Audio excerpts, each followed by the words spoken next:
Këto pamje vijnë nga kamerat e televizionit Apollon duke treguar gjendjen e rënduar të rrugës hyrëse që lidh fshatin Çerm Sektor me aksin rrugor kryesor Lushnjë-Rogozhin dhe Bashkinë Divjak. Me një gjatësi prej vetëm 1 kilometër dhe e pajisur me trotuare, kjo rrugë ndërtuar pak vite më parë, tashmë është kthyer në një shqetësim serioz për banorët dhe drejtuesit e mjeteve. Gropat e shumta janë prezente në çdo stinë, si në dimër ashtu dhe në verë, ndërsa mungesa e mirëmbajtjes dhe indiferenca institucionale e kanë bërë këtë aks të shkurtë rrugor një problem të përditshëm për komunitetin.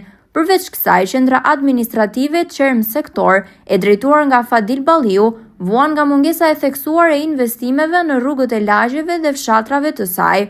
Edhe pse kjo zonë njihet si një qytet e vogël brenda Bashkisë Divjak, mungesa e investimeve është e dukshme. Banorët të cilëve kjo rrugë shërben çdo ditë përballen me gropa të shumta dhe amortizim të theksuar.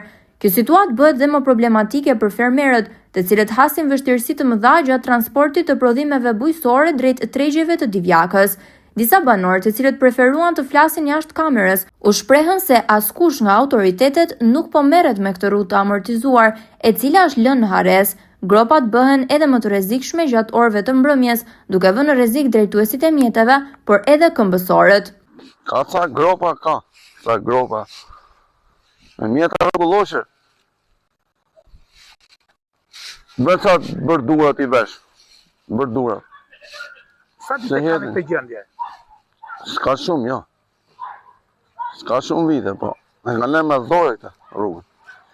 Shumë mas dhore kanë lënë. Banorët vazhdojnë të presin që institucionet përgjegjëse të marrin masa për riparimin dhe mirëmbajtjen e kësaj rruge të rëndësishme për komunitetin.